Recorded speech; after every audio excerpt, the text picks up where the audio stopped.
Buenos días a todos y a todas. ¿Se oye, no? Sí. Sí, acércatelo un poco más, sí, puede. Y bienvenidos a la ciudad de Sevilla, a Andalucía y especialmente a este foro sobre geopolítica y valores del Mediterráneo que organiza la Fundación Tres Culturas en un acierto, yo creo que razonablemente pensado por el que ahora le voy a dar la palabra, pero no sin antes decirles que es un placer encontrarles en esta casa, en la Fundación Tres Culturas.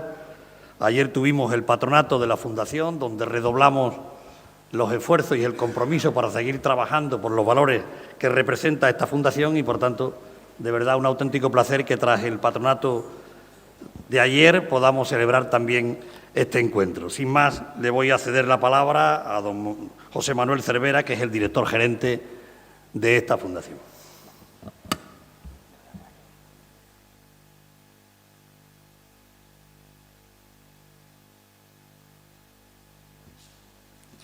Señor vicepresidente de la Junta, señor Azulay, consejero real y presidente delegado de la Fundación Tres Culturas, señor El Habib Nadir, secretario general del Ministerio encargado de los marroquíes residentes en el exterior y de asuntos de la inmigración, señor Abdelaziz Shargui, consejero de la Embajada, consejero político de la Embajada en Marruecos, señor secretario general de Acción Exterior de la Junta de Andalucía, miembros del patronato de la Fundación, señora Alfaro, embajadora especial ante la Alianza de Civilizaciones del Gobierno de España, señoras y señores, buenos días, bienvenidos y bienvenidas a este foro sobre geopolítica y valores del Mediterráneo. Les doy la bienvenida a esta casa, que es el antiguo pabellón de Marruecos de la Exposición Universal de 1992, de la cual celebraremos el próximo año el 25 aniversario, y que queremos que sea siempre la casa del diálogo, la casa del entendimiento y la casa que propicie la convivencia entre los distintos pueblos del Mediterráneo. Me alegro mucho que entre nosotros esté también Enrique Ojeda, director que fue durante varios años de la Fundación Tres Culturas del Mediterráneo, en este momento consejero en la Embajada en Londres del Reino de España. Bueno, celebramos este foro que tiene como objetivo analizar la situación geopolítica, el contexto actual del Mediterráneo y del Oriente Medio y también los valores, la situación de los valores, porque nos parecía que no basta con el análisis de la situación, sino también hay que contemplar ese contexto más blando, pero tan decisivo, de los valores que intervienen y que pugnan por triunfar en cada uno de los conflictos que tenemos en el Mediterráneo. Creo que a ninguno de los que están aquí, sobre todo muchos de ustedes que son ponentes de las distintas mesas que vamos a ir celebrando, que son especialistas en la materia, profesores, académicos, diplomáticos, políticos, periodistas, a ninguno de ustedes se le escapa la situación especialmente complicada por la que vivimos en el Mediterráneo. Los conflictos de Siria, de Libia, de Yemen, de Irak, siguen subsistiendo. Hace unos días salía el anuario sobre terrorismo internacional que todos los años sale. Irak sigue estando en la cabeza de los países que sufren el terrorismo. Los problemas en Turquía, los movimientos migratorios con la crisis de los refugiados, que el año pasado tuvo su gran apogeo, pero que sigue estando ahí. El nuevo papel de Irán y también el papel de las monarquías del Golfo, la situación en el Magreb y los avances cada día más evidentes por parte de Marruecos para ser un centro de estabilidad en toda la zona, la complicada situación que tenemos que apoyar de Túnez para que Túnez sea también un ejemplo de estabilidad y de democracia en el norte de África, y el conflicto sempiterno y que no acaba de resolverse israelo-palestino, ¿no?, que sigue estando ahí y que en cierta medida sigue marcando la agenda y los sentimientos de millones de personas en toda esta zona del mundo. Precisamente este mes de noviembre se cumplen 100 años de la Declaración Balfour, 100 años, un siglo, y después de un siglo seguimos como seguimos en este conflicto por el que todos daríamos mucho porque encontrara un cauce real de solución definitiva. Bueno, y en todo ese contexto el papel de Europa, ¿no? Una Europa que en ocasiones da señales de desorientación, de pérdida de valores, de escasa capacidad de avanzar hacia una mayor integración, que debería de ser la solución, y en la que resurgen de forma preocupante por todos lados, la Gran Bretaña con el Brexit, en Hungría, en Polonia, en fin, en tantos sitios, en Austria, surgen nacionalismos que en Europa conocemos lo que significa. Los nacionalismos han sido la causa de los grandes conflictos de Europa, de la pérdida de millones y millones de vidas humanas y creo que los europeos deberíamos tentarnos la ropa antes de seguir avanzando por esas vías nacionalistas, populistas, que tampoco nos van a ayudar. Y además, todo esto en un momento en el que vamos a tener a Donald Trump de presidente de los Estados Unidos. Como mínimo tendríamos que decir que es una incógnita, como mínimo, por no decir más, y con una nueva geopolítica mundial en el que aparecen pues, muchos polos y hay países y zonas del mundo que juegan un papel muy diferente del que jugaban hace 30, 40 o 50 años. Bueno, en definitiva, creo que hay razones más que suficientes que justifican que le dediquemos 2 días a analizar la situación que tenemos y a partir de esa situación, pues también los valores. Necesitamos reapropiarnos de nuestros valores, de los valores de Europa y también podríamos decir de esos valores comunes que están en el sustrato de las civilizaciones mediterráneas y que por los que esta fundación lucha siempre, ¿no? Valores de la convivencia, de la coexistencia y de la paz, también del progreso y de la cultura, que son valores muy, muy mediterráneos y que deberíamos de poner en valor. Creo que en ese contexto también de los valores hay que tener en cuenta el papel de la religión, y no solo de la religión, sino de la tergiversación o de la manipulación que se hace de la religión para otro tipo de causas que en el fondo tienen poco que ver con el pensamiento religioso. Y, por supuesto, vamos a analizar qué papel tienen las instituciones internacionales en un contexto tan en cambio, ¿no? Cambia el mundo, las instituciones tardan en cambiar. Y, por lo tanto, ahí se produce un decalage, un retraso que creo que afecta negativamente a las posibilidades de intervención de esas mismas instituciones. Bueno, no voy a decir más, solamente quería presentar un poco los temas que queremos tocar y quería terminar con un capítulo inevitable y necesario de agradecimientos. Agradecimiento en primer lugar a todos los ponentes que han venido desde lugares muy alejados del mundo.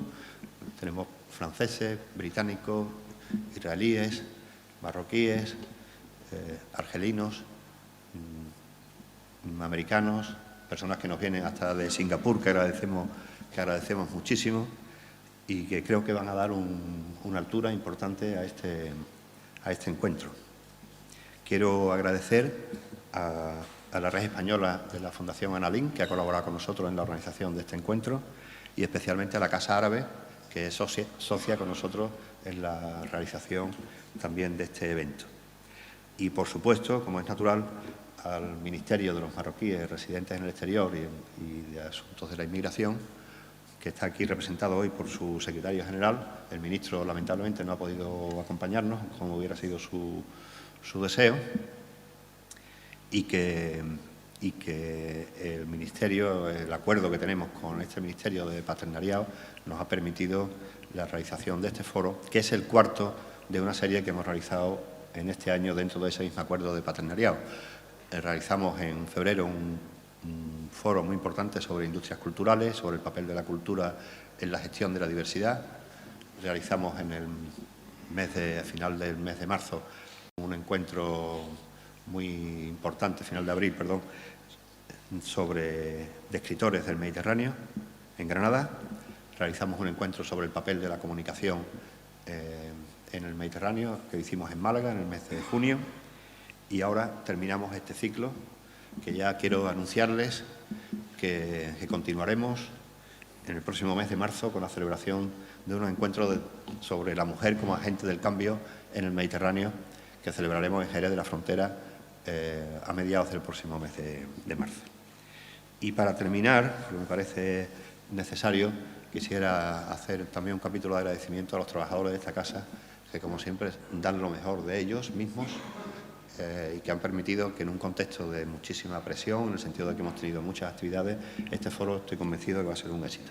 Los responsables primeros de este foro, compañeros Germinal Gil y Antonio Rubiales, y por personificar un poco al conjunto de los trabajadores de la casa, los trabajadores nuestros de la logística de esta casa, que personificarían sus responsables, Najib Buanan, que han hecho un esfuerzo extraordinario para que todo esté a punto después de un gran evento que hemos tenido aquí este fin de semana, que hemos tenido más de 1.500 personas en esta casa.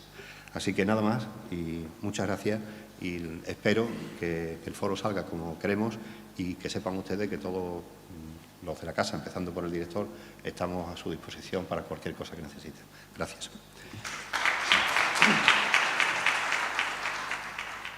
Muchas gracias, señor Cervera. Y seguidamente tiene la palabra el David Nadir, secretario general del Ministerio de los Marroquíes con el extranjero y de la migración.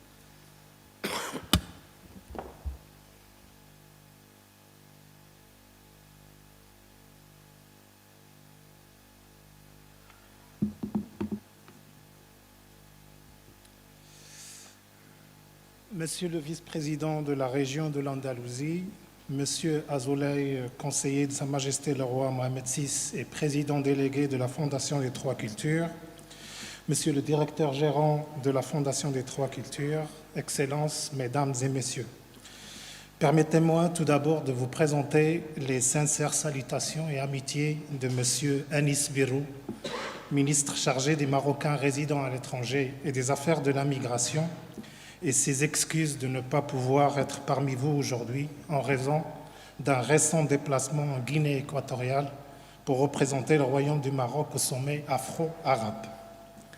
Je suis particulièrement heureux de prendre part à cette rencontre qui vient clôturer une série de 4 événements aussi importants les uns que les autres et qui sont le fruit d'une fructueuse collaboration entre notre ministère et la Fondation des Trois Cultures, ainsi que d'autres partenaires, événements qui ont été rappelés et cités par le directeur gérant de la Fondation. J'adresse toutes mes félicitations à la Fondation Trois Cultures pour toute son action et son dynamisme dans la défense des valeurs essentielles communes aux civilisations du pourtour méditerranéen. Et en tant que co-organisateur de cette rencontre, je vous souhaite à toutes et à tous la bienvenue et je vous remercie pour votre contribution à son succès. Par ce partenariat et ces rencontres, nous avons voulu contribuer à la promotion d'un discours d'ouverture, de partage et de solidarité contre un discours populiste de haine et de rejet de l'autre, de l'étranger, des migrants, de réfugiés, un discours qui fait l'amalgame entre musulmans et terroristes, exploitant les tragiques attentats qu'ont connus certains pays ou les incidents causés par les flux de migration arrivés en Europe. La région, objet de nos débats pendant cette rencontre, est fragilisée par plusieurs facteurs et événements qui constituent un réel danger pour sa paix, sa prospérité et sa stabilité.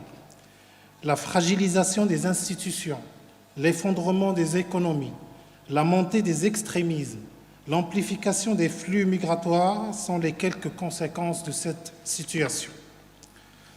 Pour la stabilité et la prospérité des pays de la région, il faut faire front commun et déployer des actions concertées selon le principe de la responsabilité partagée pour relever les défis les plus pressants, notamment le terrorisme et la migration illégale. D'où l'importance de pareilles rencontres dans le nécessaire rapprochement des positions et des points de vue dans cet espace commun. Le monde académique, les intellectuels, les acteurs culturels, la société civile, les médias ont un rôle essentiel pour analyser la situation et alimenter en idées les politiques des pouvoirs publics dans la réalisation des objectifs visés. Mesdames et Messieurs, le Royaume du Maroc, sous la conduite éclairée de Sa Majesté le Roi et avec son implication effective, ne ménage aucun effort pour la paix et la prospérité de la région et dans le monde. Je citerai à titre d'illustration la dynamique d'ouverture sur l'Afrique et la coopération sud-sud, la promotion de l'islam modéré, l'organisation réussie de la COP22 avec une solidarité affichée avec les pays vulnérables, l'aide humanitaire aux réfugiés syriens, l'initiation d'une nouvelle politique migratoire que Sa Majesté a voulu humaniste et intégrée, la coprésidence avec l'Allemagne du Forum mondial pour la migration et le développement en 2017 et 2018 et le parrainage des pourparlers de réconciliation libyenne. Mesdames et Messieurs, vivre ensemble, c'est partager, c'est mieux connaître l'autre pour mieux le comprendre, c'est respecter son identité, sa différence et sa culture. Pour cela, œuvrons ensemble pour des sociétés multiculturelles bâties sur nos valeurs communes, les valeurs partagées telles que la solidarité, l'humanisme et l'ouverture. Pour terminer, je voudrais réitérer mes félicitations à la Fondation des Trois Cultures, à son équipe dirigeante et à tout son staff pour le noble combat qu'il mène. Le ministère des Marocains résidant à l'étranger et des Affaires de la Migration continuera à les soutenir et les accompagner dans ce combat. Je vous remercie pour votre attention et je souhaite plein succès aux travaux de cette rencontre.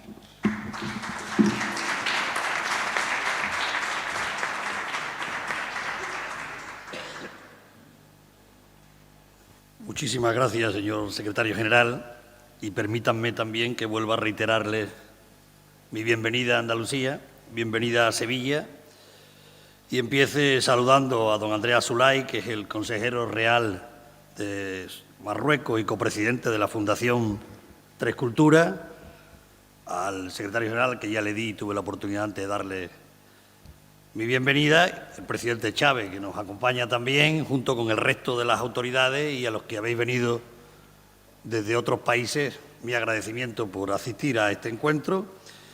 Y es verdad que es un placer tenerles aquí, ¿no? Espero que todos se sientan como en su casa. Quisiera también sumarme a las palabras del gerente de la Fundación y felicitar de nuevo la iniciativa de la Fundación Tres Culturas y a su gente, a los que trabajan en esta casa.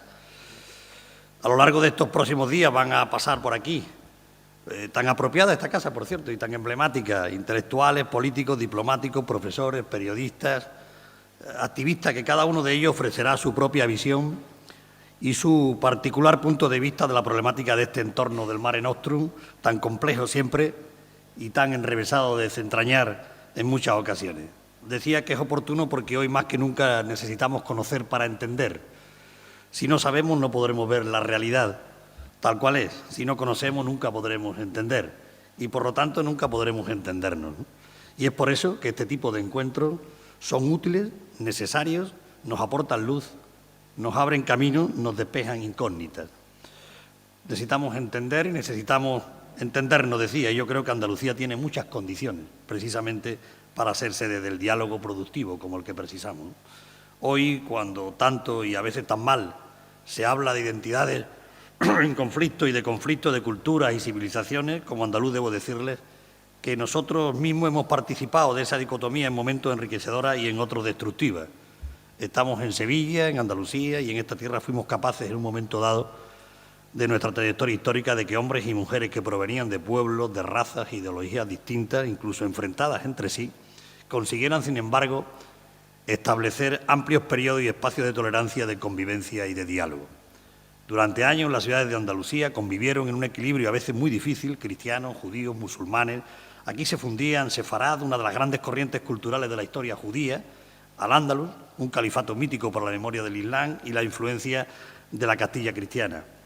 En esta tierra andaluza, que fue también la de Séneca, la de Averroes, la de Maimónides, coincidieron los impulsos de culturas diversas que permitieron elaborar una poderosa síntesis de saberes. Desde aquí se produjeron los conocimientos de la antigüedad y las nuevas técnicas, la astronomía, las matemáticas, que desde Oriente enriquecerían la aventura humana del progreso, transmitiéndose a la Europa medieval.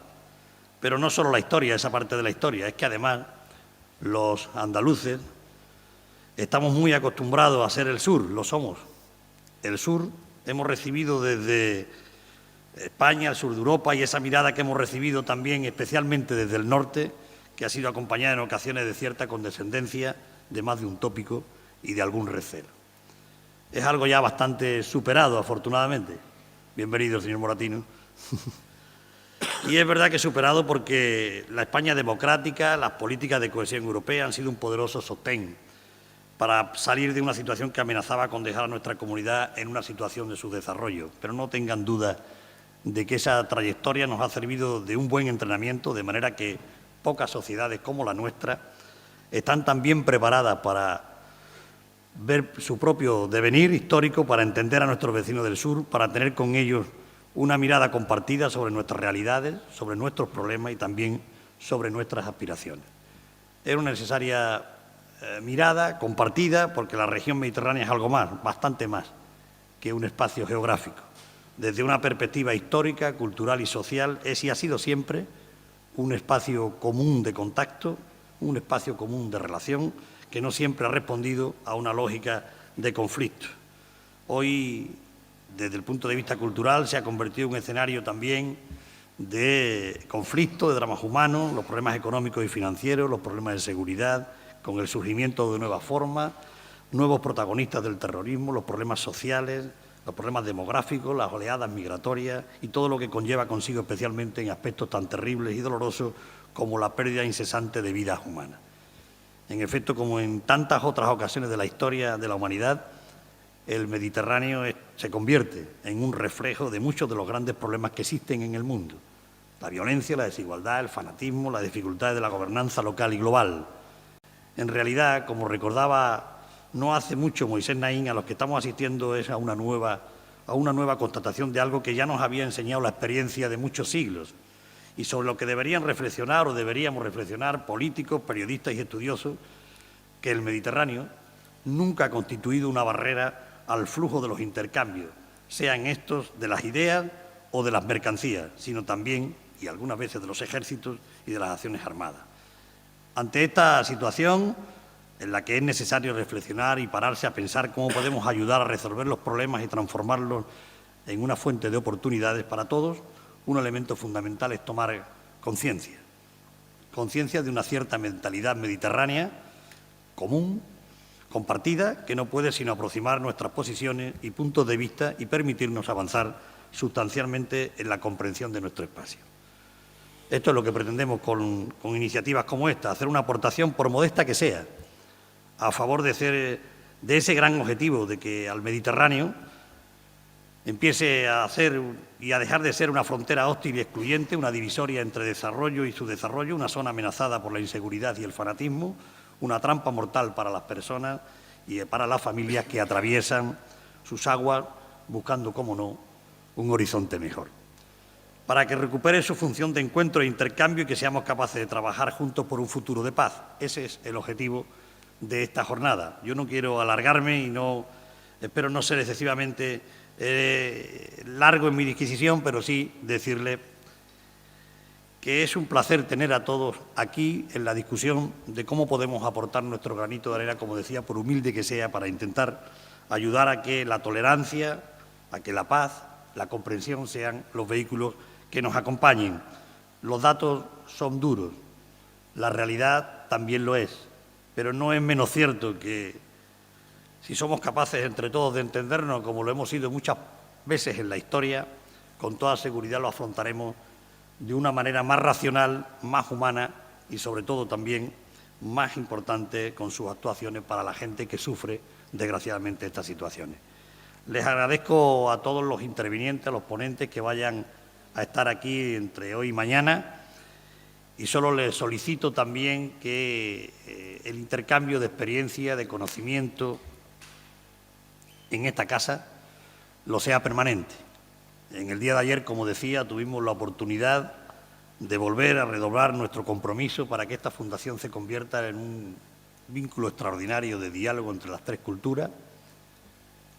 Creo que después de algunas vicisitudes que hemos pasado, la hemos superado con cierta holgura, y es verdad que hemos iniciado una nueva andadura, una nueva etapa que vislumbra la utilidad de esta fundación, donde las tres culturas se encuentran, gracias también al compromiso del Gobierno de Marruecos, sus autoridades y sus representantes, que siguen apoyando muy de cerca también las iniciativas de esta fundación, y agradezco especialmente al señor Azulay su siempre bienvenida aportación y permanente esfuerzo porque permanezca viva esta fundación, a sus trabajadores, como decía, y recordarles también que ya hace unos días se han cumplido 20 años desde que el 11 de noviembre de 1996 se firmó la primera declaración de intenciones para la cooperación entre la Junta de Andalucía y el Reino de Marruecos, que con toda seguridad el presidente conoce mejor que yo. Hemos avanzado mucho, pero queda mucho por hacer. Como queda mucho por hacer, sé que lo que aquí en el día de hoy y de mañana se va a hacer aportará luz a ese camino, en la confianza de que ese camino es el camino para la tolerancia, para el encuentro entre las culturas y para la convivencia entre los pueblos. Le quiero, como digo, reiterar de nuevo mi agradecimiento por su presencia y mi felicitación a la Fundación Tres Culturas. Muchísimas gracias y con ese deseo cierro esta intervención. Muchísimas gracias.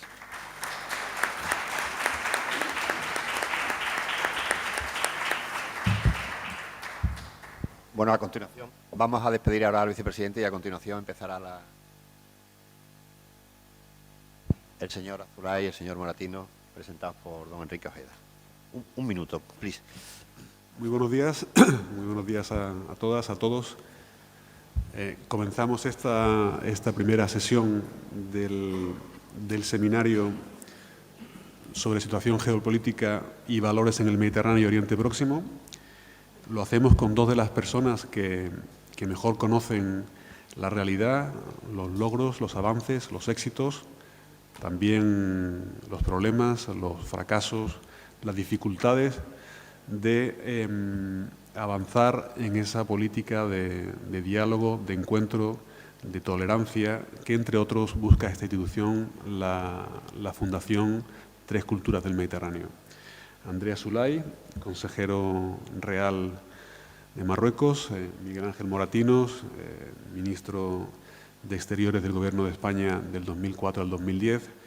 Pero antes de entrar en las intervenciones de ellos y una pequeña presentación que haré, tenemos, me dicen de la Dirección de Tres Culturas, que tenemos un vídeo de saludo de Federico Mayor Zaragoza, presidente de la Fundación de Amigos por la Paz, que no ha podido venir al seminario y ha mandado este vídeo de saludo y con unas palabras suyas. Así que empezamos con el vídeo.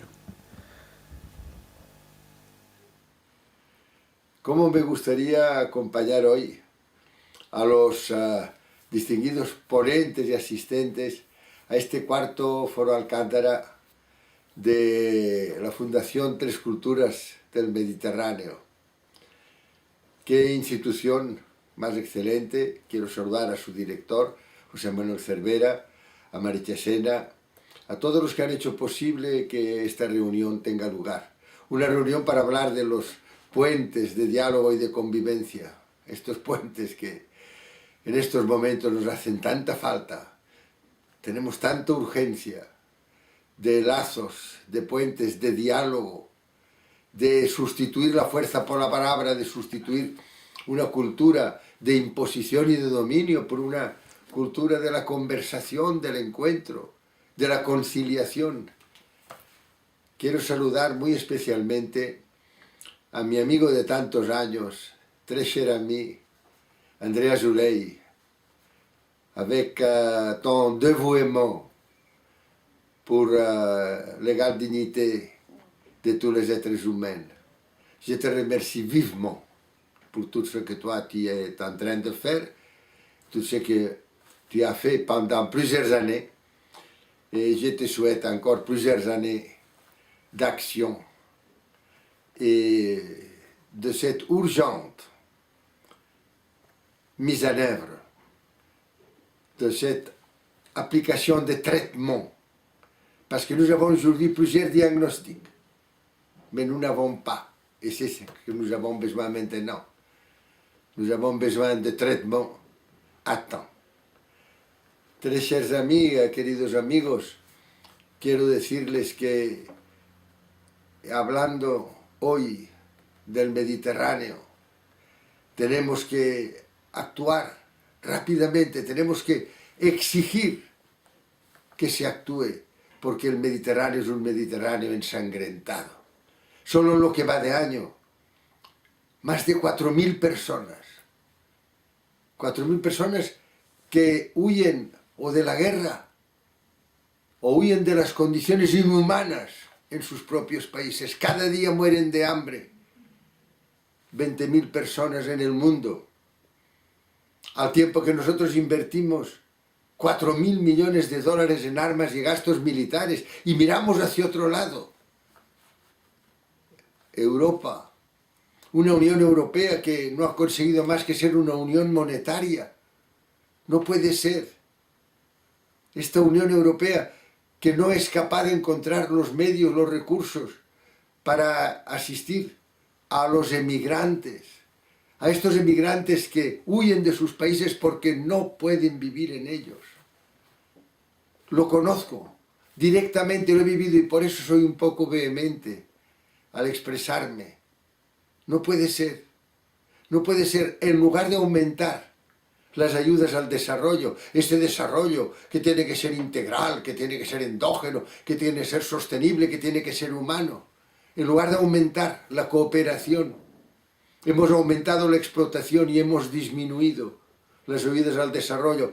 En estos momentos realmente es una quiebra, es una deriva moral de Europa la que se está produciendo. En todas partes han bajado las ayudas, las manos abiertas, la mano se cierra opaca, como dice José Ángel Valente. No tenemos que cambiar. Y después, hablando del Oriente Próximo, menos mal que el presidente Obama, en lugar de invadir Irán como se hizo anteriormente, qué invasión más culposa, basada en la mentira. Cuántas semillas de odio se plantaron en aquel momento. Cuántos muertos, desplazados, mutilados, indebidamente. Está claro que la solución es, primero, rápidamente cumplir la receta de Robert Schuman sobre la Unión Europea. Hay que inventar Europa, il faut inventer l'Europe. Y para inventar Europa, lo que tenemos que hacer es rápidamente hacer una unión política, una unión social, una unión económica, pero no solo una unión monetaria. No puede ser. Que en estos momentos, sobre todo después de el aldabonazo que representa el presidente electo de los Estados Unidos, señor Trump, tenemos que dar el ejemplo y ser la Europa de la Carta de Derechos Fundamentales del año 2000. Tenemos que basar Europa en esta Carta de Derechos Fundamentales, una maravilla. Y sin embargo, ya lo ven, hasta este momento lo único que hemos visto es cómo los mercados, en su desfachatez, son capaces de nombrar en Grecia, que es la cuna de la democracia, nombraron en Grecia gobiernos sin urnas, sin elecciones. La solución está en la democracia, la solución está en la educación, en todos los niveles. Una educación para ser libres y responsables, una educación que no siga las pautas de los informes PISA que dan instituciones económicas, no. Que miren lo que dice la UNESCO, la humanidad será guiada por principios democráticos y los educados son quienes son libres y responsables, que actúan libremente, que actúan en virtud de sus facultades distintivas, que actúan en virtud de sus reflexiones, que son capaces de crear, que son capaces de inventar el futuro. Queridos amigos, en la Unión Europea tenemos, yo creo, en estos momentos una labor que debemos exigir que sea rápida, porque estamos en el antropoceno, queramos o no queramos reconocerlo. La habitabilidad de la Tierra se está deteriorando por la existencia de la especie humana. No puede ser. Tenemos que ser responsables. ¿Qué dirían las generaciones venideras si nuestro legado fuera el que en estos momentos podría ser de deterioro de la habitabilidad de la Tierra? Hay un ejemplo, hablando de diálogo, hay un ejemplo, es el ejemplo de Túnez. El Premio Nobel de la Paz 2015 se dio precisamente a este cuarteto, el cuarteto del diálogo. Muy bien, establezcamos el diálogo, hagamos la gran transición de la imposición, del dominio, de la violencia, de la guerra. Si quieres la paz, prepara la guerra. No, ahora si quieres la paz, prepara la palabra. Hagamos la transición a este gran momento que puede ser histórico de la fuerza a la palabra. El centro que se llama de la paz en Ginebra, el International Peace Bureau, ha recomendado que el 10% de los recursos que hoy se dan para la guerra, para la fuerza, estos 4.000 millones de dólares al día, el 10% se invierta en las grandes prioridades de las Naciones Unidas, que son la alimentación, el agua, el acceso al agua potable, los servicios de salud, la atención al medio ambiente, la educación y la paz.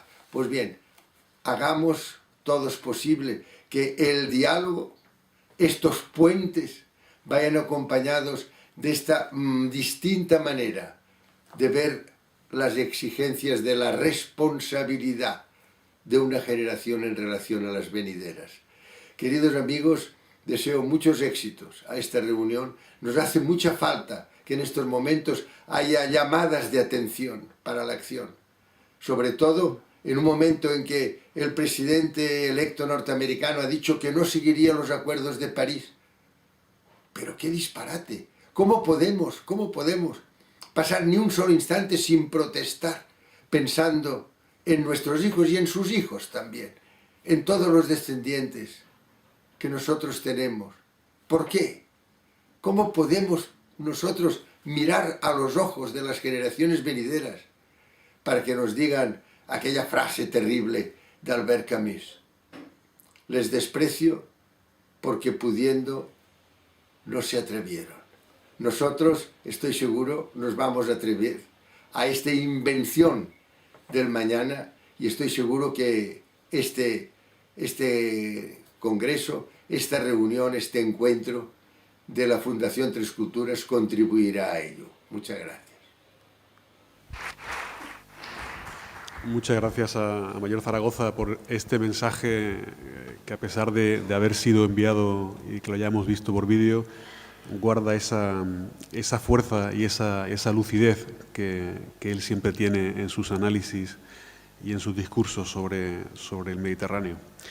Comenzamos pues esta primera sesión, esta primera mesa, y me van a permitir que antes de presentar a Andrea Zulay y a Miguel Ángel Moratinos, exprese mi agradecimiento y mi reconocimiento a la Fundación Tres Culturas, a su director, José Manuel Cervera, y a todos sus trabajadores. Agradecimiento muy especial y muy emotivo en mi caso, porque durante 4 intensos años yo fui uno de ellos, uno de esos trabajadores que tuvo la suerte, la fortuna de estar trabajando en esta casa en favor de lo que siguen haciendo hoy día, del diálogo, del encuentro, de la tolerancia. Fue en mi caso un tiempo del que me siento más orgulloso profesional y personalmente, y esa emoción que siento al estar de vuelta en esta casa es también alegría al ver que continúan realizando una labor extraordinaria y sin descanso en favor del encuentro y del diálogo. Quizás por ese pasado mío en Tres Culturas, el director y su equipo me han puesto una tarea bien fácil, porque presentar a André Azoulay y a Miguel Ángel Moratinos en un foro del Mediterráneo es casi una labor superflua. Poco hay que decir de ellos que no se sepa, más en esta casa, en esta sede, en este antiguo pabellón de Marruecos, en esta Fundación Tres Culturas, que tanto les debe a ellos. André Azoulay, junto con Manuel Chávez, que nos honra hoy con su presencia, artífices de la creación de esta institución. André Azoulay, no solo consejero del rey del Marruecos, no solo presidente y delegado de esta fundación, también presidente de la Fundación Euromediterránea Anna Lindh, esa fundación que lleva el nombre de esa persona, esa ministra sueca de Relaciones Exteriores que tanto impulsó el diálogo y el encuentro y que fue vilmente asesinada. André Azoulay, que también forma parte del grupo de alto nivel de la Alianza de Civilizaciones. Y André Azoulay, que más allá de esos cargos, puestos, labores, trabajos que ha desempeñado y que sigue desempeñando, ha sido y sigue siendo, ha sido durante décadas y sigue siendo una de las personas que más hace en favor del diálogo y el entendimiento entre las dos riberas del Mediterráneo, entre el norte y el sur, entre árabes e israelíes, entre la religión judía, cristiana y musulmana. Igual que Miguel Ángel Moratinos, que ya en sus tiempos de director general en el Ministerio de Asuntos Exteriores de España fue uno de los principales artífices de la Conferencia Euromediterránea de Barcelona de 1995, que empieza a montar todo el entramado institucional que hoy nos permite tener una serie de puentes y de canales establecidos para ese diálogo. Miguel Ángel Moratinos, representante especial de la Unión Europea para el proceso de paz de Oriente Medio de 1996 al 2003. Miguel Ángel Moratinos, ministro de Asuntos Exteriores del Gobierno de España del 2004 al 2010, desarrollando la Alianza de Civilizaciones, responsable del Plan África y luchador también infatigable en favor del desarrollo sostenible, de la lucha contra el hambre o de la situación de la mujer. Pero aparte de todos esos puestos, cargos o labores que han desarrollado tanto Azoulay como Moratinos, yo que he tenido la suerte, la fortuna de poder trabajar con los dos, quisiera destacar como parte final de esta presentación algunos de los aspectos que quizás no entran en esa descripción de lo que han hecho, que no es solamente el impulso en las relaciones entre España y Marruecos, que están hoy quizás a su nivel más alto, más fuerte, gracias en parte a su labor, o al trabajo sin descanso en favor del proceso de paz en Oriente Medio. Quisiera, sin embargo, destacar, más en un seminario como este, que como ha dicho el director de la Fundación y el secretario general del Ministerio de Marruecos y el vicepresidente de la Junta de Andalucía, no solo va a pretender estudiar la situación geopolítica del Mediterráneo, sino también centrarse sobre sus valores. Y tanto Azoulay como Moratinos son dos personas, dos personalidades, dos autoridades, dos responsabilidades públicas y políticas que en todo su trabajo han tenido siempre como objetivo preservar, rescatar esa comunidad de valores que ha sido y que queremos que siga siendo el Mediterráneo. Es parte fundamental de su trabajo, ha sido parte fundamental de su servicio como responsables públicos y lo sigue siendo en estos momentos. Así que sin más, vamos a empezar con la exposición de André Azoulay. Creo que podemos tener unos 15, 20 minutos cada uno, 25 minutos, y después tendremos un debate que seguro será muy interesante. Así que, señor Azoulay, cuando quiera.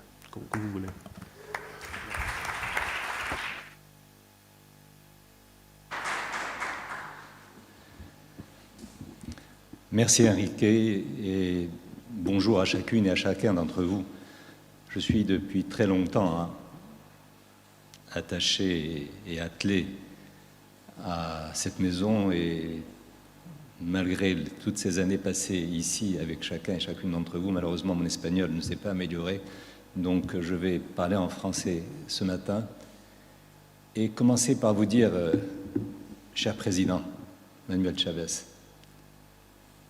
combien cette maison, combien cette fondation vous doit. Vous nous avez donné la possibilité, la chance de donner vie et réalité à cette institution.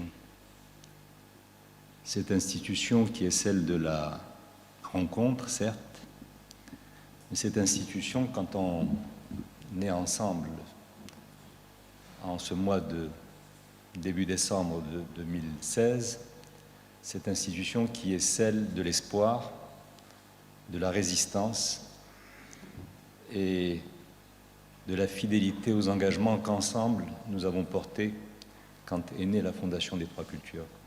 Merci, merci beaucoup, Monsieur le Président, et je suis très heureux et très honoré que vous soyez parmi nous ce matin. Et je voudrais dire aussi à mon ami Miguel, parce que nous sommes souvent ensemble, combien je suis fier, combien je suis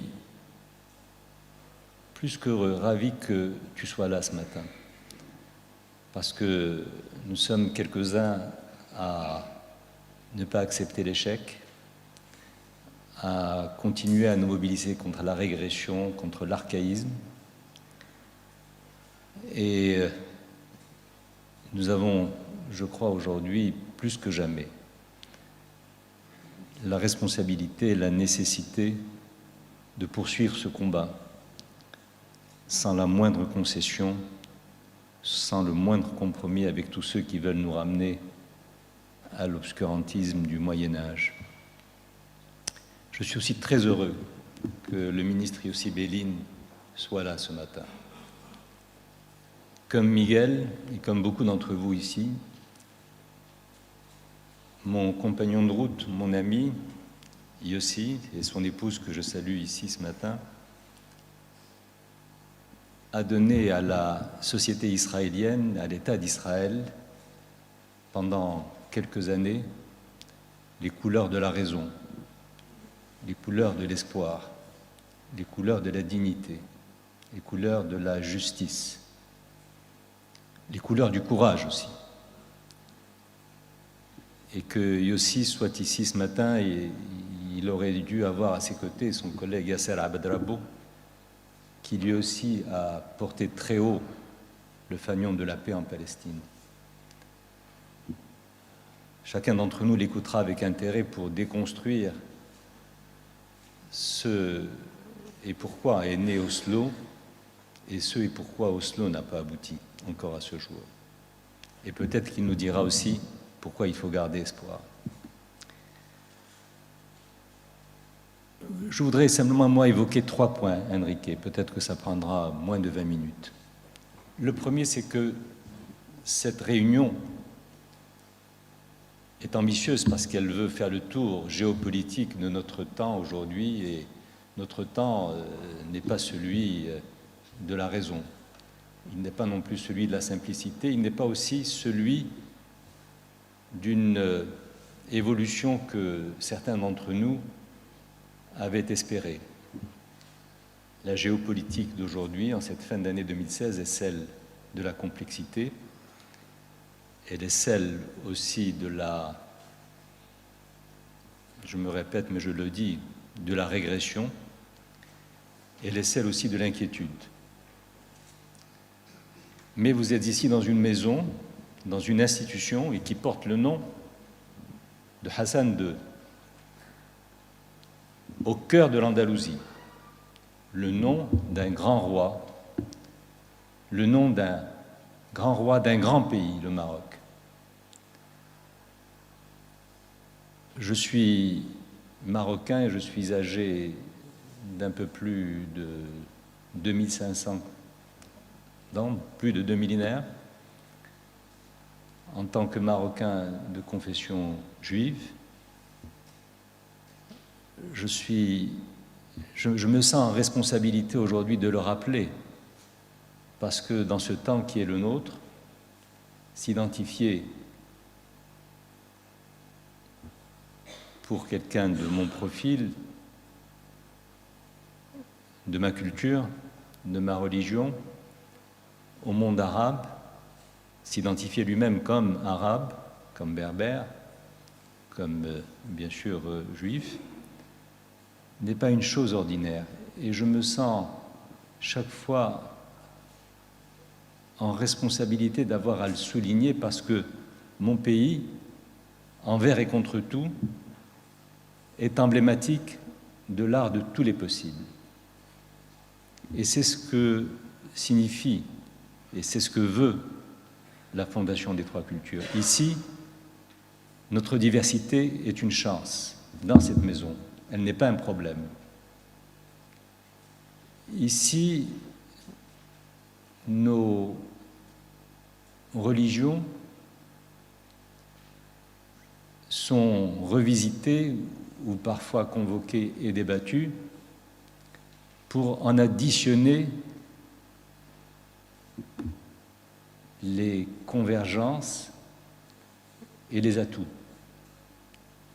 Ici, nos civilisations, nos histoires, nos mémoires sont dans une situation qui est celle de la convergence et de l'addition, pas de la rupture ni du conflit. Et ça n'est pas de la naïveté que de le dire, ça n'est pas non plus de la nostalgie. Il faut que existent aujourd'hui des espaces de discussion et d'échange où l'on appelle les choses par leur nom.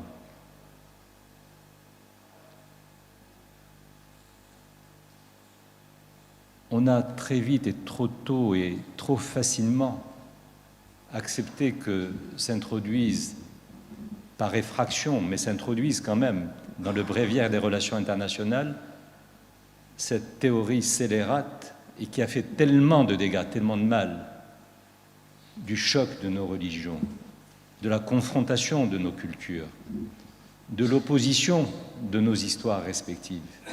Quelle aberration, quelle insulte à l'humanité. Et pourtant, aujourd'hui, si vous parlez, comme on le fait à la Fondation des Trois Cultures, de la convergence et non pas de la rupture, de l'addition et non pas de la soustraction,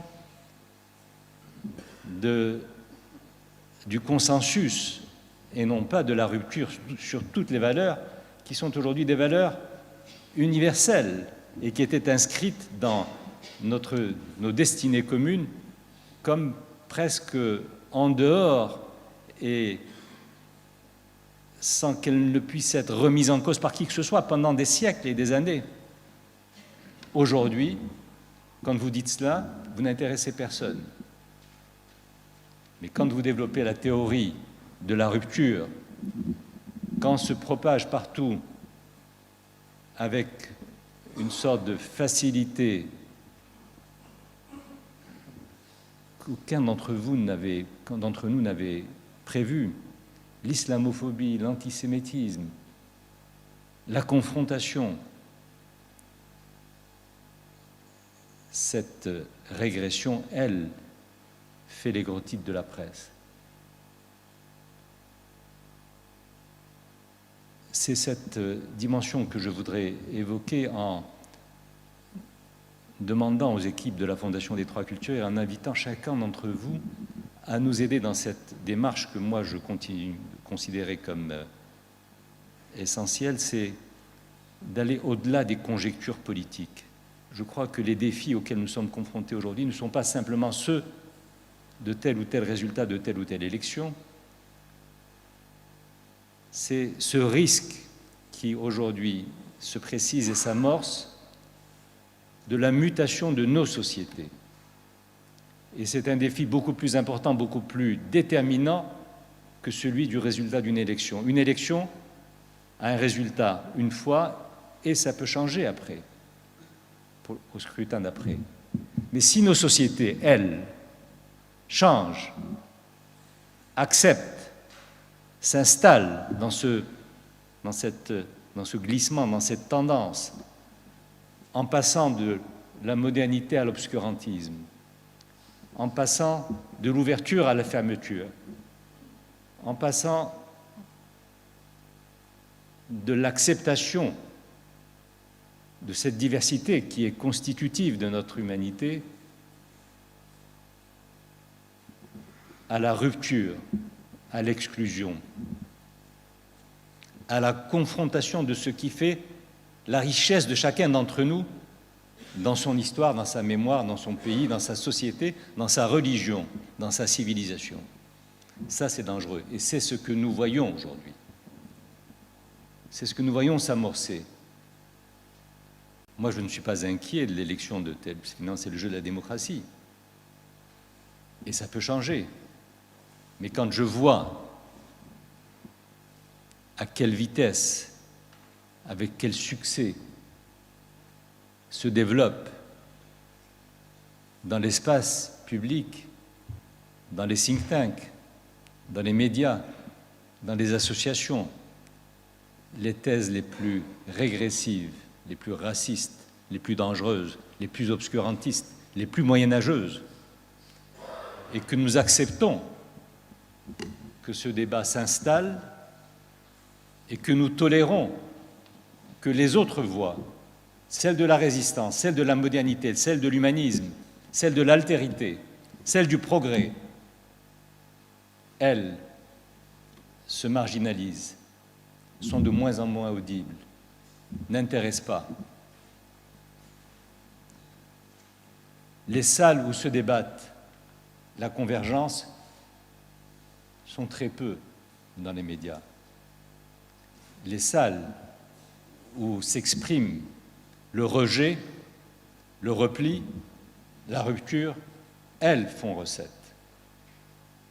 Il y a là une logique que l'on accepte ou que l'on tolère ou que l'on accompagne avec une indifférence ou une sorte de fatalité qui un jour feront que nous allons tous collectivement payer ce prix.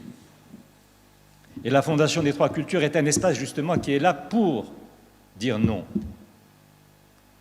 pour dire que nos différences sont un atout et pour dire qu'il n'y a pas d'alternative qui soit légitime et qui prône, elle, la rupture et la régression.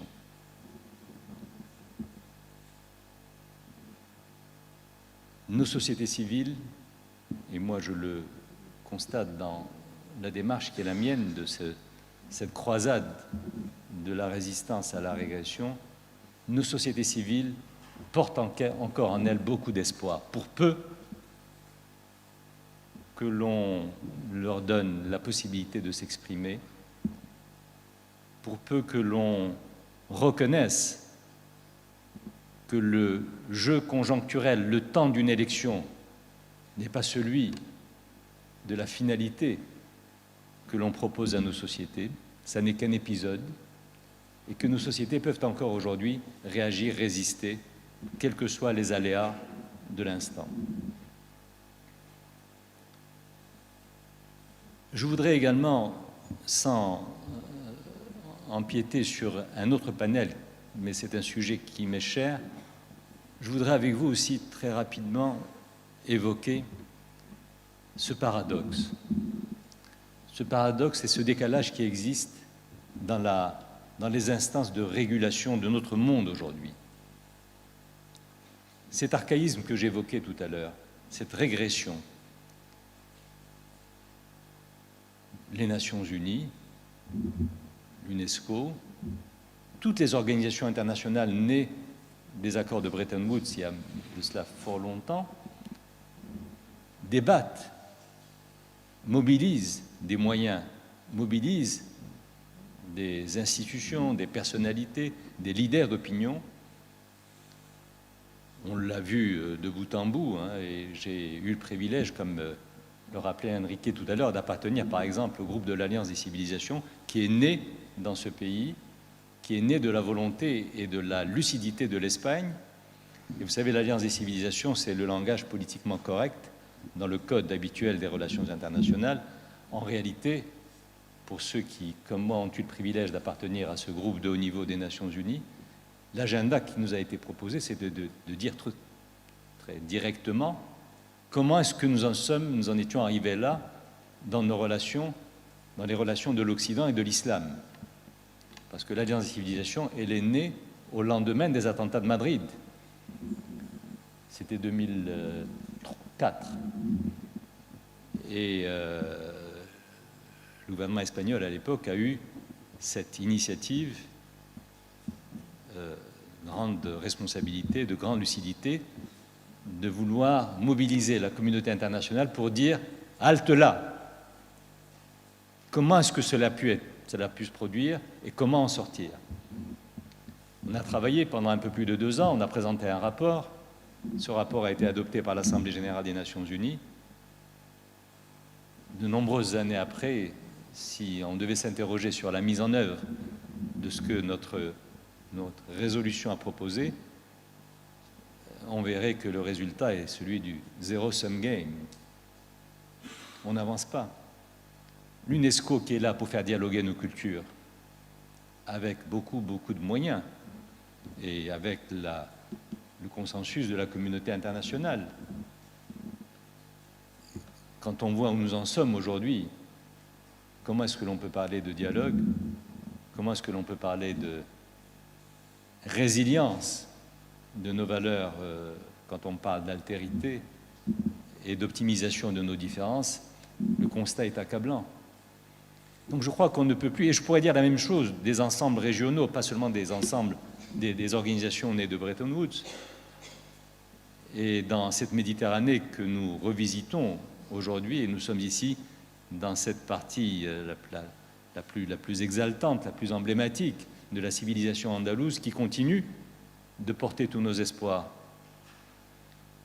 Mais cette Méditerranée, elle est celle de toutes les identités meurtries, de tous les échecs, de la migration à la faillite de tous nos processus de paix, je pense notamment à la Palestine et à Israël. Cette Méditerranée qui va devenir très bientôt l'espace de tous les échecs et de tous les dangers, après avoir été celui de toutes les meurtrissures que nous avons connues ces dernières années. Mais quand on voit ce que l'Union européenne aujourd'hui, avec les moyens qui sont les siens, avec la responsabilité historique, sa légitimité géographique pour traiter de ces problèmes, quand on voit le bilan des initiatives européennes en la matière, on est en droit de s'interroger.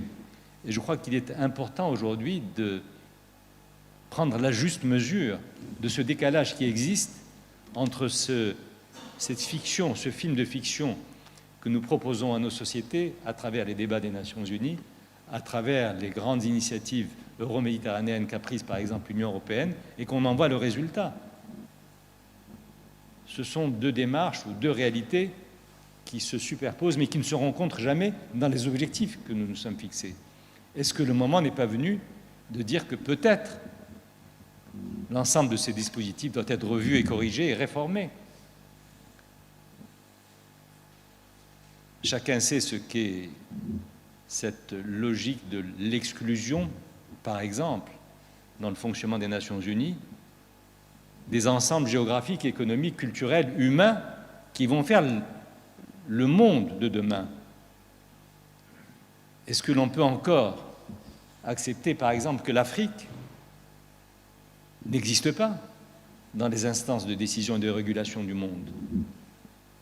Nous n'existons pas, nous, Africains, au Conseil de sécurité, quand il faut imposer son veto ou décider de ce qui doit se passer dans le monde.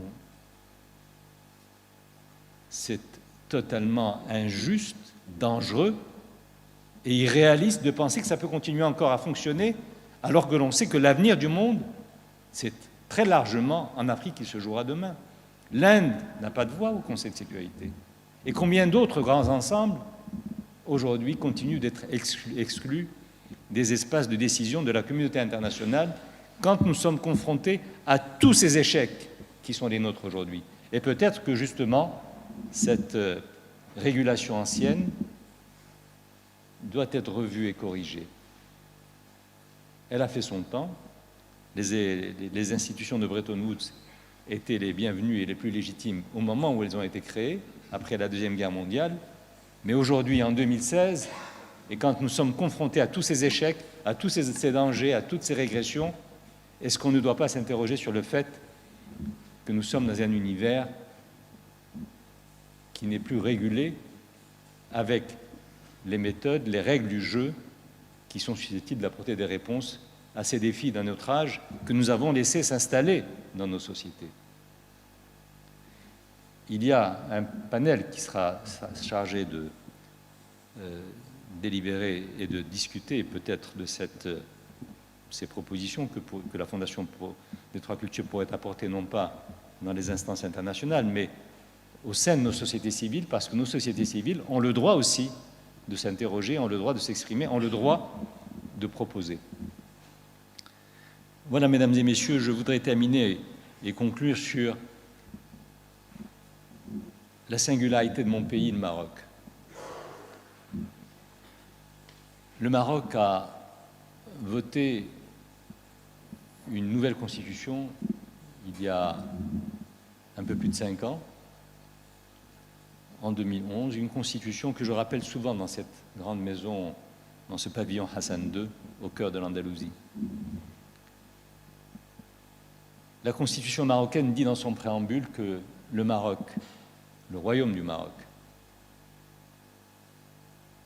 dans ce qu'il est aujourd'hui, dans ce qu'il représente aujourd'hui, dans les choix qui sont les siens, dans les défis auxquels il est confronté, ce royaume a été historiquement et chronologiquement nourri, façonné, modelé par la grande civilisation berbère, par le judaïsme,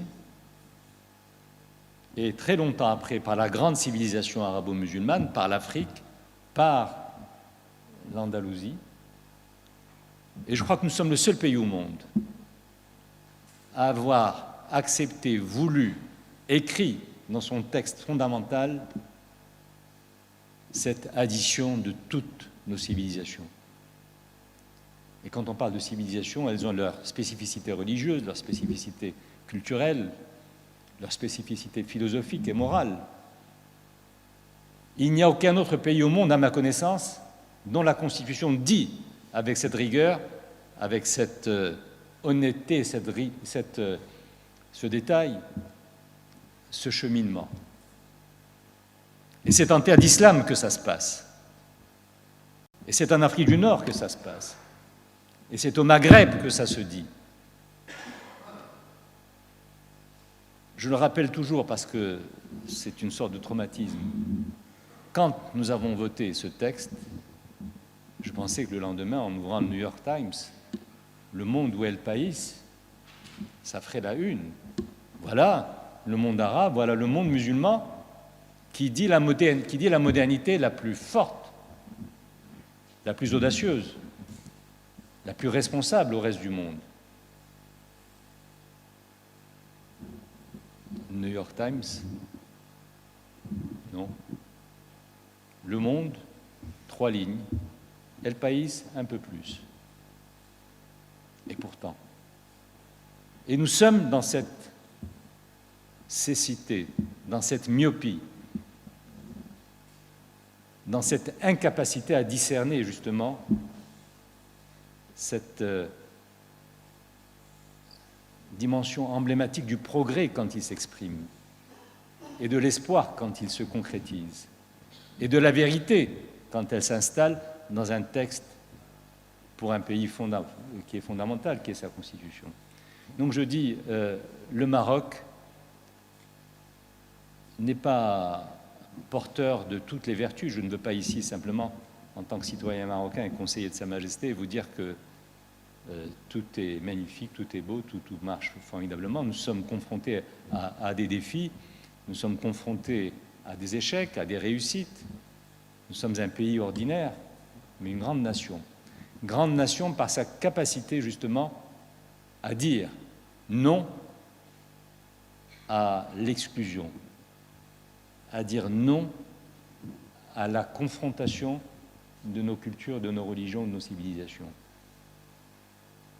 Et nous le disons sans que qui que ce soit ne soit dans l'obligation de concéder quoi que ce soit de sa personnalité, de son identité, pour se fondre dans ce moule commun. J'insiste là-dessus parce que aujourd'hui, quand je vois les ravages qui sont ceux de l'ignorance, de l'islamophobie, je crois qu'il faut que l'on sache que quand on évoque, que l'on parle de l'islam, avec la légèreté avec laquelle on le fait, avec les caricatures, avec ce réductionnisme auquel beaucoup ne savent pas résister, je crois qu'il serait bon pour la santé morale de notre région, de notre Méditerranée, que l'on s'arrête avec un peu plus de soin dans l'examen de ce qu'a été l'évolution de mon pays, les engagements de mon pays, la responsabilité de mon pays, dans ce combat justement pour que demeure et continue de vivre cet art du possible dans notre région. Merci beaucoup.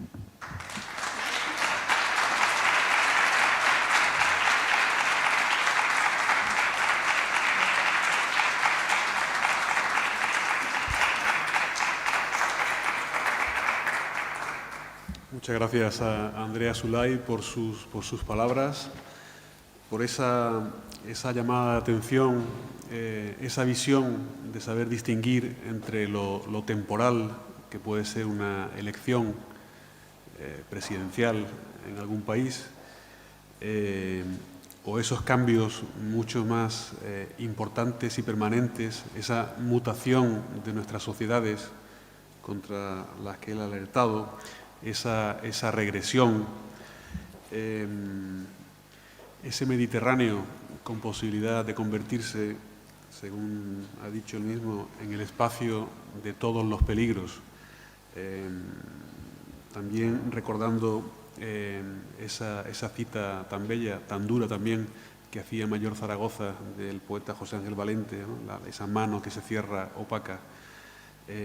Andrea Zulay siempre poniendo las cosas sobre la mesa, exigiéndonos a todos, él el primero y esta casa también la primera, la necesidad de dar un paso adelante y una serie de temas como el papel de los medios de comunicación o de la sociedad civil o de la comunidad internacional que a buen seguro saldrán en el curso de las distintas mesas del debate. Y estoy seguro que habrá muchos temas de lo que él ha planteado que darán para el debate posterior de esta mesa. En cualquier caso, pasamos a la intervención de Miguel Ángel Moratinos.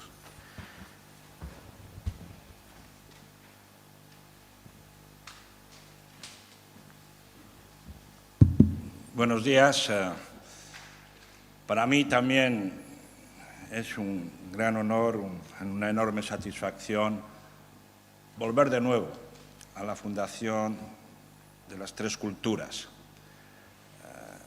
Quisiera, como ha hecho mi gran amigo Andrea Zulay, rendir homenaje y rendir mi testimonio en favor de aquellos que tuvieron la visión, la valentía y el coraje de apostar por esta fundación, por este espacio de encuentro, de diálogo y de convivencia.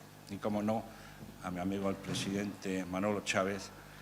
Recuerdo cómo discutíamos, porque en aquel entonces quizás no estábamos tan preocupados y angustiados por esa relación con el otro, con la otra orilla del Mediterráneo. Y sin embargo, gracias a Andrea Zulay, al Gobierno de Marruecos, que debo de agradecer su empeño después de la Expo 92 de brindar a Sevilla y a España este magnífico pabellón y dotarle de un sentido, de una vocación, de un trabajo difícil que ahora, cuando miramos en el retrovisor de la historia, nos damos cuenta que era necesario, que ya teníamos aquellos que nos preocupábamos y ocupábamos del Mediterráneo y las relaciones entre el mundo árabe-musulmán y el mundo europeo y occidental, sabíamos que iban a haber tiempos difíciles, que nos enfrentábamos a desafíos con enormes interrogantes y que teníamos que dotarnos de aquellos instrumentos, de aquellos espacios para preparar nuestras sociedades, la sociedad marroquí, la sociedad del Magreb, la sociedad española, la sociedad europea, para ser capaces de enfrentarnos y resolver los enormes retos que se nos presentaban y que ya sabíamos analizar y imaginar. Por ello, muchas gracias, André, por tus palabras, gracias al director, con Manuel Cervera, Enrique Ojeda, viejo de la casa y compañero de fatigas en la diplomacia española, a tantos amigos aquí presentes, Yossi, bueno, ¿qué vamos a decir? Yossi Beilin, el portador de Ginebra, Ginebra que sigue manteniendo, y volveré sobre ello en mis palabras, un elemento de atracción, cuando quizás esa ciudad neutral de esa Europa central, pues, podíamos tenerla pues, aquí en Sevilla o podíamos tenerla en otros lugares importantes de la geografía europea. Pero Ginebra significa mucho en la búsqueda de la paz entre palestinos y israelíes. Muchos amigos, periodistas, científicos, académicos, todos convencidos, los que estamos en esta sala, somos todos mediterranistas puros, miembros de una especie de secta. Sí, todos tenemos esa sensación de entusiasmo, compromiso y frustración, porque podemos decir que ya nos adelantamos en el análisis y sabíamos que tendríamos que ocuparnos y buscar soluciones para todo este espacio de futuro. Y mirando pasar las imágenes profesionales, políticas, personales que he vivido a lo largo de las últimas décadas, veo cómo intentamos, cada uno en nuestro espacio de responsabilidad, dar respuesta a esa necesidad de un espacio euromediterráneo, espacio mediterráneo mejor para todos nosotros. El intento del 5+5, un intento limitado. El proceso de Barcelona. Bueno, los que hagan historia y busquen las razones de por qué se le denominó el proceso, pues sencillamente porque ya éramos conscientes de que la tarea iba a ser titánica y que no seríamos capaces de llegar a un proyecto final de paz, desarrollo y prosperidad, sino que tendríamos que superar múltiples obstáculos y dificultades en nuestro camino. Y por tanto buscamos un camino que nació en noviembre del 95. Las circunstancias llevaron, entre las rivalidades políticas y las ambiciones personales, a cambiar el proceso de Barcelona por un proceso quizás más ambicioso en su terminología, la Unión por el Mediterráneo. Bonito a nivel político y diplomático, un gran título, un gran objetivo, con dos grandes nuevas tareas, que era crear que los jefes de Estado y Gobierno se viesen obligados a hablarse, no pedíamos otra cosa, todos los 2 años, y buscar proyectos concretos que demostrasen que podríamos trabajar y convivir juntos. Esto fue el último intento de organizar la arquitectura de la geopolítica mediterránea.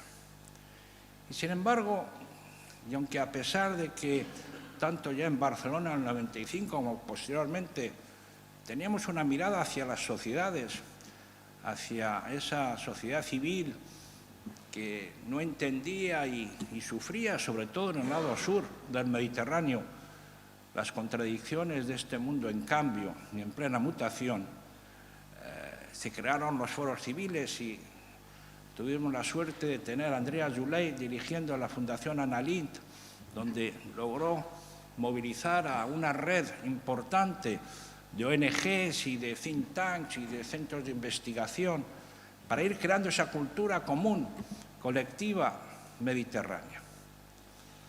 Y a pesar de todos estos esfuerzos, a pesar de todos estos intentos, a pesar de toda esta buena voluntad, ¿cuál es el balance? Hoy, aquí en Sevilla, el 30 de noviembre del 2016. La buena noticia es que el Mediterráneo está de moda. Sí, los alemanes interesan. Sí, los austriacos también. Incluso hasta los británicos. ¿Y por qué se interesan? Porque ahora el problema no llega a las costas de Andalucía. El problema no los tienen nuestros amigos marroquíes, que les exigimos y les pedimos que nos ayuden a regular los flujos de inmigrantes ilegales, sino que llegan en las estaciones de trenes de Berlín o de Viena o de Budapest o de Bratislava. Y entonces se despiertan, pero se despiertan mal, se despiertan sin entender por qué estos seres humanos, estas familias llegan desesperadas, angustiadas, para encontrar no solamente una acogida, sino una esperanza y una dignidad que todo ser humano reclama y tiene derecho a ella. Por lo tanto, la buena noticia es de que por fin los que deciden o deciden más que los otros en esta Europa todavía asimétrica, pueden y deben asumir el gran reto que se nos presenta en los próximos años y décadas. Pero para que nuestra próxima reunión aquí en Sevilla, en la Fundación Tres Culturas, no vuelva a ser un elemento de lamentación, de preocupación, de sensación, de inmovilismo, de pesimismo. Tenemos que analizar qué es lo que hemos hecho mal.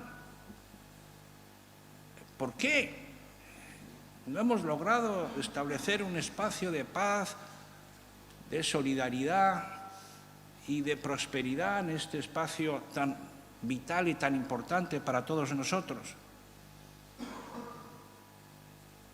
Y si analizamos, identificamos los factores de desestabilización y, por lo tanto, de confrontación, y podremos, en aquel entonces, podremos encontrar una vía de salida y de solución a los múltiples problemas, a esta situación tan compleja e incierta. Y, en primer lugar, me van a permitir que hable de los conflictos políticos, que hemos intentado siempre negarlos o ignorarlos o encapsularlos, era la frase tantas veces oídas por parte de los dirigentes políticos. Vamos a encapsular el proceso de paz de Oriente Próximo para que no afecte y no contamine el desarrollo normal del proceso de Barcelona. Pero el encapsulamiento de los problemas no ha ayudado a su solución, sino que antes o después estos interfieren en la toma de decisiones importantes, de tantas y tantas decisiones y políticas absolutamente necesarias para resolver los problemas entre el norte y el sur, el este y el oeste del Mediterráneo. Volveré sobre Oriente Próximo, porque aunque hay otra sesión y escucharemos a nuestros amigos israelíes y árabes hablar de ello, pero no me puedo escapar a mi responsabilidad y a mi compromiso, pero lo dejaré para el final de mi intervención. Tenemos que, de una vez por todas, resolver el problema del Sáhara Occidental, que está bien encauzado y que nuestros amigos marroquíes han señalado cuál debe ser la base para su solución. Y espero y estoy convencido que el nuevo secretario general de Naciones Unidas encontrará una solución con las partes. Tenemos esperanzas de que el conflicto de Chipre pueda ser resuelto. Animémoslos para que así sea. Y lograremos, por lo tanto, un espacio mucho más saludable para trabajar sobre las otras cuestiones. Pero junto a los desafíos políticos, de crisis, de conflictos, están los nuevos desafíos del nuevo orden internacional, ese terrorismo global que angustia y paraliza a toda la sociedad musulmana, europea, occidental, árabe, y que a veces no hemos sabido ponernos de acuerdo y colaborar colectivamente para buscar una solución o una erradicación de ese azote terrorista. Y nos volvemos a equivocar, porque evidentemente necesitamos protegernos, evidentemente necesitamos derrotar al yihadismo, evidentemente tenemos que derrotar a Daesh y a este nuevo Estado Islámico al que hemos puesto capital, territorio, ejército, cuando no existía, es una nueva franquicia. Ahora ya se está pensando que como se piensa y se está convencido que para la primavera próxima Daesh estará derrotado, ¿cuál será la nueva franquicia? Porque antes teníamos a Al-Qaeda, teníamos al ACMI, teníamos a los hermanos musulmanes. Cada vez hay una nueva franquicia, pero los problemas de fondo, las raíces que producen esos activistas terroristas, parece que no nos interesa resolverlo. Alguien habla ahora de Osama Bin Laden, porque era la gran derrota del islamismo radical, se había conseguido eliminar al gran cerebro, y sin embargo, sí, se le eliminó. ¿Y cuál es el resultado? Una situación 3, 4, 5, 10, 100 veces más peligrosa que la que teníamos antes.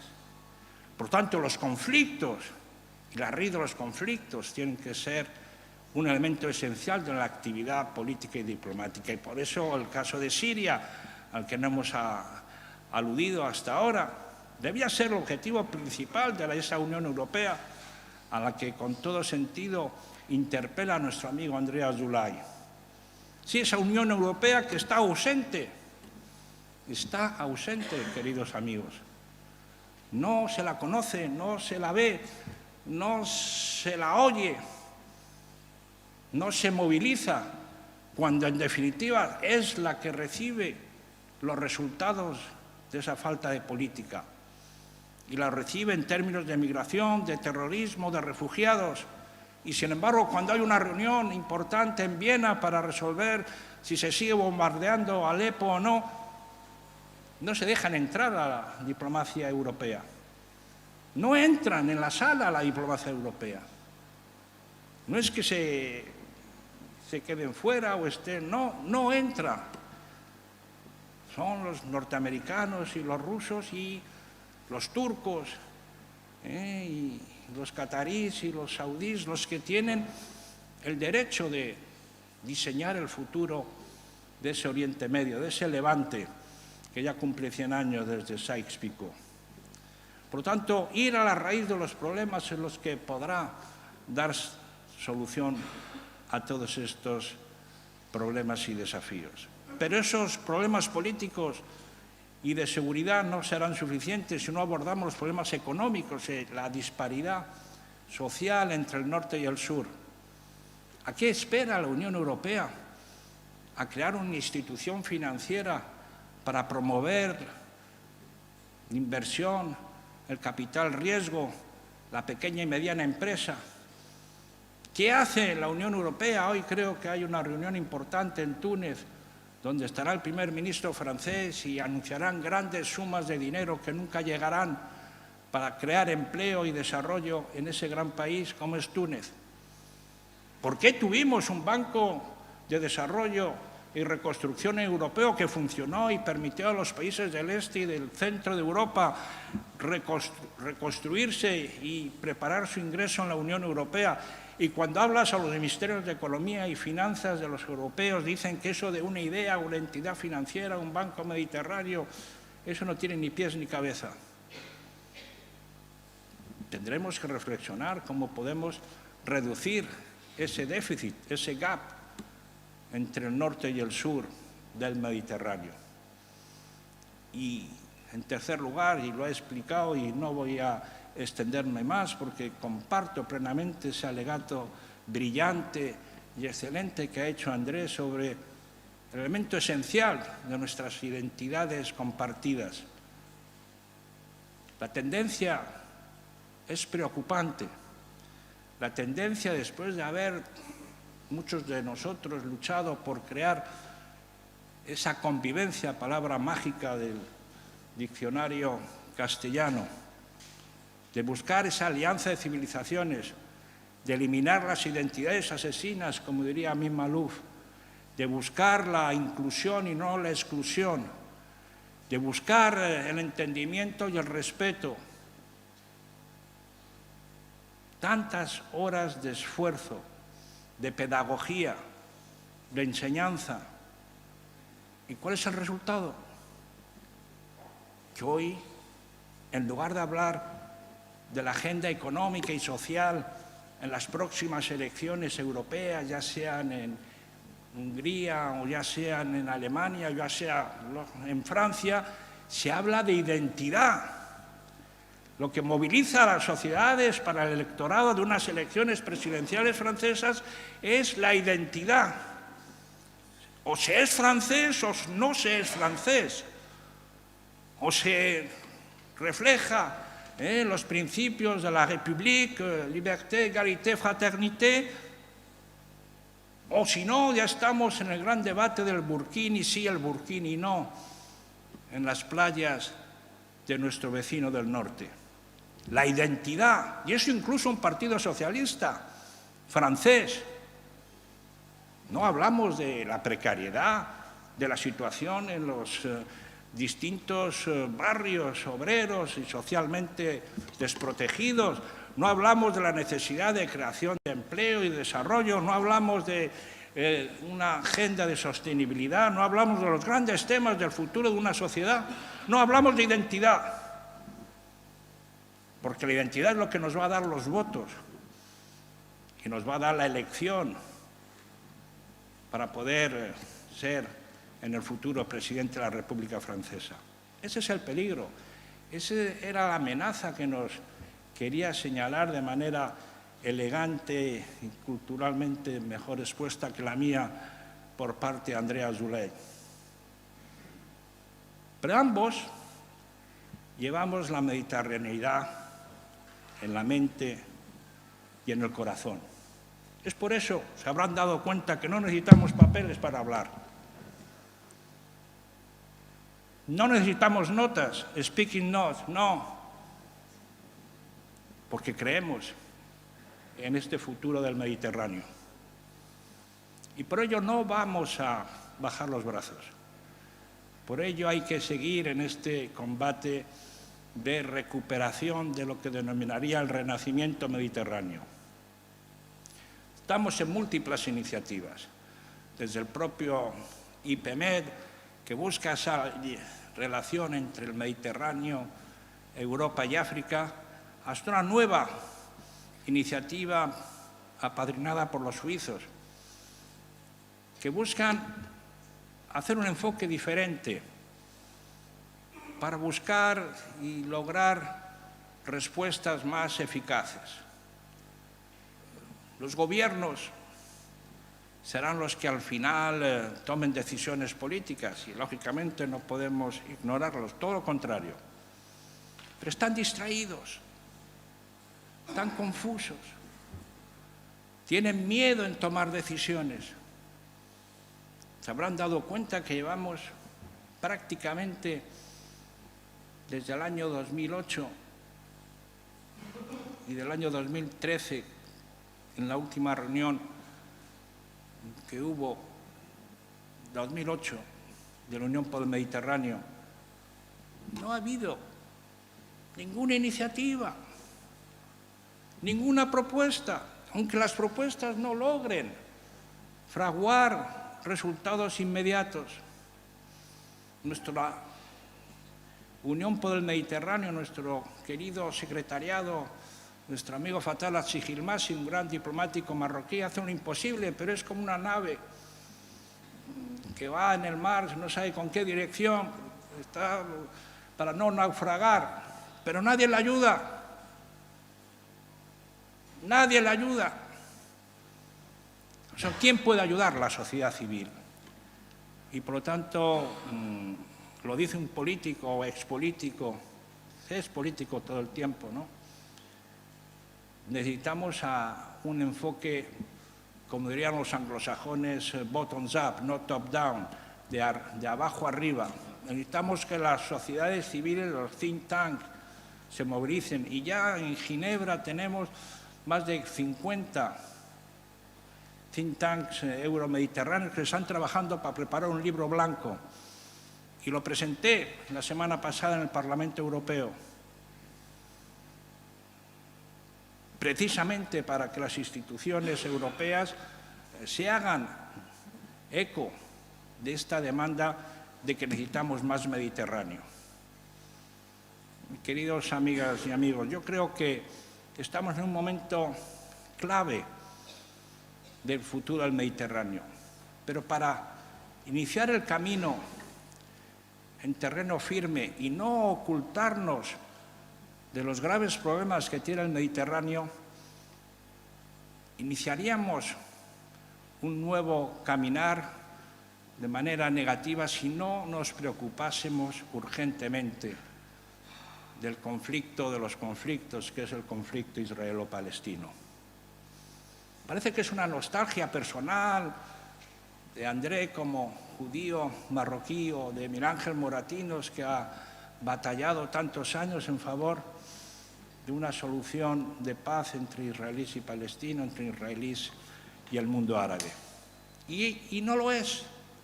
Es la constatación de que si no se resuelve ese problema, podrá haber todas las derrotas de Daesh y de Al-Qaeda, pero el mal y la deslegitimación de aquellos radicales islamistas no podrá llevarse a cabo.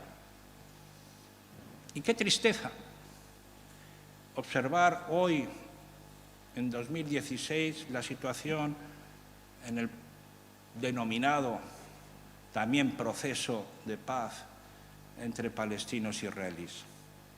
Y qué tristeza también para los españoles y para la diplomacia española y para los medios informativos españoles, de que el 29 de octubre de 2016,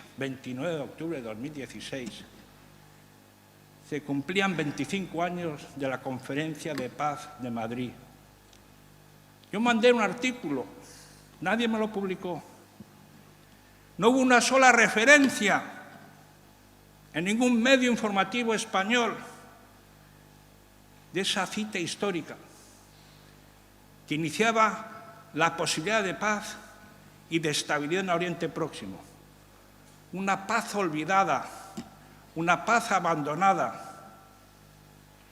Nadie lo mencionó.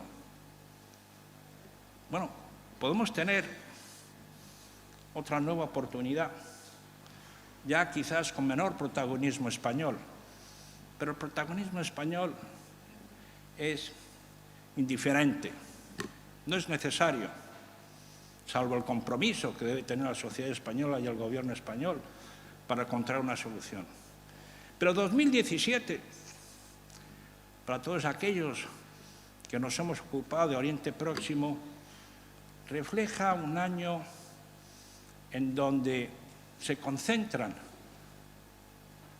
lo que ha sido la historia traumática y difícil de ese Oriente Medio, pero que también, si le devolvemos la cara, le devolvemos en el otro sentido, puede dar la solución a ese conflicto que perdura después de tantos años. En noviembre de 2017, paradójicamente, como hace la historia, nos fue esas pasadas, a veces te despiertas y a los diplomáticos nos gusta jugar con las fechas históricas como elemento de movilización y de referencia. Se concentran tres fechas históricas relativas con Oriente Próximo. La inicial, el 2 de noviembre de 2017, serán 100 años de la famosa declaración de Lord Balfour, la creación del Jewish Home, de la patria judía. Bueno, los palestinos están nerviosos porque para ellos supuso la Nakba, supuso la expulsión, y no quieren celebrar nada. Para Israel y para el Reino Unido son una fecha histórica. Hagamos de ese centenario el reconocimiento por parte de la comunidad internacional del Estado de Israel, de que esa patria judía se ha convertido en un Estado al que todos reconocemos. Pero para ello, la segunda fecha es 26 de noviembre de 1947, que es la resolución 181, es la resolución de la partición de dos estados, un estado árabe y un estado judío con un Jerusalén, con los espacios internacionales. Bueno, pues hagamos el segundo elemento de concatenación de que la solución de dos estados que todos estamos defendiendo se lleve a cabo. Pero para que esto se pueda reducir,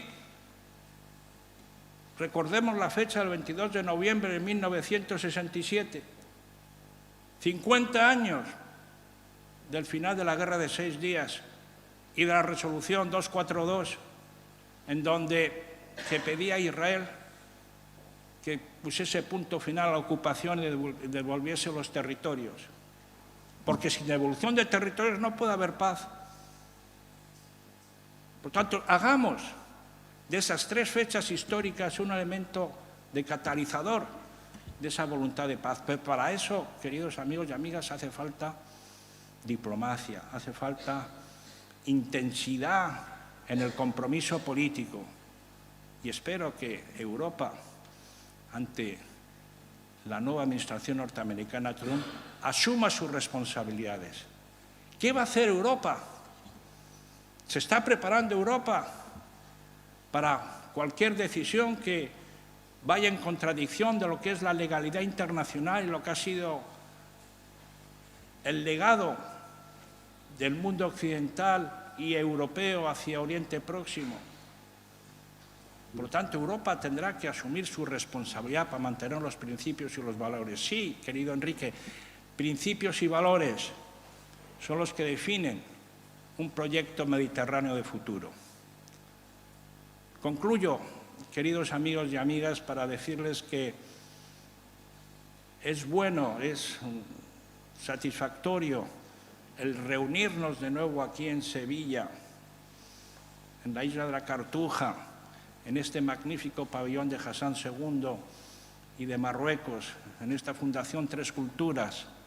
Es bueno que los amigos del Mediterráneo y de Oriente Próximo nos volvamos a ver y que dialoguemos, pero no es suficiente. Basta ya de creer de que nada se puede hacer. Lo decía con claridad André, es un momento de movilización, de urgencia inmediata. No podemos esperar más tiempo. Ya nos dicen que no habrá dos estados, ya están buscando nuevas fórmulas, ya se está recomponiendo Oriente Próximo.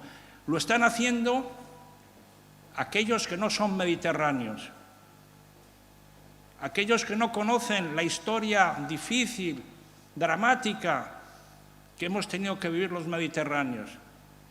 Hagamos, por lo tanto, una revuelta mediterránea para alcanzar un renacimiento mediterráneo. Muchas gracias.